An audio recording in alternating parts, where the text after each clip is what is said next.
नमस्कार शेतकरी मित्रांनो, आजचा हा व्हिडिओ शेवटपर्यंत नक्की पहा, कारण महाराष्ट्र शासनाने कृषी यांत्रिकीकरण योजनेबाबत असा महत्त्वाचा शासन निर्णय काढला आहे, ज्यामुळे हजारो शेतकऱ्यांना मोठा दिलासा मिळणार आहे।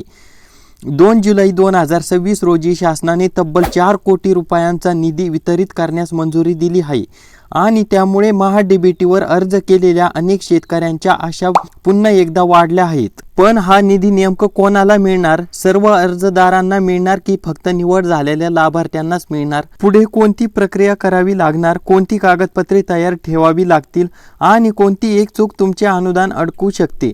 हे समजून घेणे प्रत्येक शेतकऱ्यांसाठी खूप महत्त्वाचे आहे। सर्वप्रथम या शासन निर्णयात स्पष्ट करण्यात आले आहे की 2026-27 या आर्थिक वर्षात राज्य पुरस्कृत कृषी यांत्रिकीकरण योजना राबवण्यासाठी एकूण 20 कोटी रुपयांची तरतूद करण्यात आली असून त्यापैकी पहिल्या टप्प्यात 4 कोटी रुपयांचा निधी वितरित करण्यात आला आहे। याचा अर्थ असा नाही की सर्व शेतकऱ्यांच्या खात्यात लगेच पैसे येणार आहेत, तर हा निधी जिल्हानिहाय आणि नियमानुसार पात्र लाभार्थ्यांना टप्प्याटप्प्याने दिला जाणार आहे। त्यामुळे जर तुम्ही महा-डी-बी-टी पोर्टलवर अर्ज केला असेल तर घाबरण्याची गरज नाही, पण तुमचा अर्ज कोणत्या टप्प्यावर आहे हे वेळोवेळी तपासत राहणे आवश्यक आहे। शासनाने या जी-आरमध्ये स्पष्ट शब्दात नमूद केले आहे की फक्त महा-डी-बी-टी पोर्टलवर नियमानुसार निवड झालेल्या लाभार्थ्यांनाच अनुदानाचा लाभ मिळेल। त्यामुळे ज्यांची लॉटरी लागली आहे किंवा निवड झाली आहे त्यांनी पुढील प्रक्रिया वेळेत पूर्ण करणे अत्यंत गरजेचे आहे। आता अनेक शेतकऱ्यांच्या मनात प्रश्न असेल की अनुदान कसे मिळणार? तर शासनाने स्पष्ट केले आहे की अनुदानाची रक्कम थेट आधारशी संलग्न असलेल्या बँक खात्यात PFMS प्रणालीद्वारे जमा केली जाणार आहे। त्यामुळे तुमचे आधार कार्ड बँक खात्याशी लिंक आहे का, महा-डी-बी-टी वरील माहिती बरोबर आहे का आणि मोबाईल क्रमांक सुरू आहे का हे एकदा नक्की तपासा। अनेक वेळा अशा छोट्या चुका झाल्यामुळे अनुदान मिळण्यास उशीर होतो। या योजनेअंतर्गत ट्रॅक्टर, अवजारे, कृषी यंत्र आणि विविध शेतीसाठी लागणाऱ्या आधुनिक साधनांच्या खरेदीवर अनुदान दिले जाते। त्यामुळे ज्यांना शेतीतील मजुरीचा खर्च कमी करायचा आहे आणि उत्पादन वाढवायचे आहे त्यांच्यासाठी ही योजना अत्यंत महत्त्वाची आहे।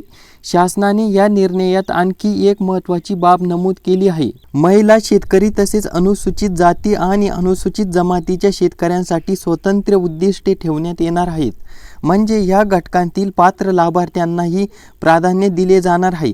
त्यामुळे कोणत्याही अफवावर विश्वास ठेवू नका। सोशल मीडियावरील अनेक चुकीच्या बातम्या फिरत असतात की सर्वांच्या खात्यात पैसे जमा झाले किंवा अर्ज न करतानाही अनुदान मिळणार आहे, पण या जी-आरमध्ये असे कुठेही नमूद केलेले नाही। म्हणूनच अधिकृत शासन निर्णयावर विश्वास ठेवा। जर तुमची निवड झाली असेल तर आवश्यक कागदपत्रे वेळेत अपलोड करा, कार्यालयाकडून आलेल्या सूचनांचे पालन करा आणि कोणतीही मुदत चुकवू नका, कारण एकदा मुदत संपली तर अनुदान मिळण्यास अडचण येऊ शकते।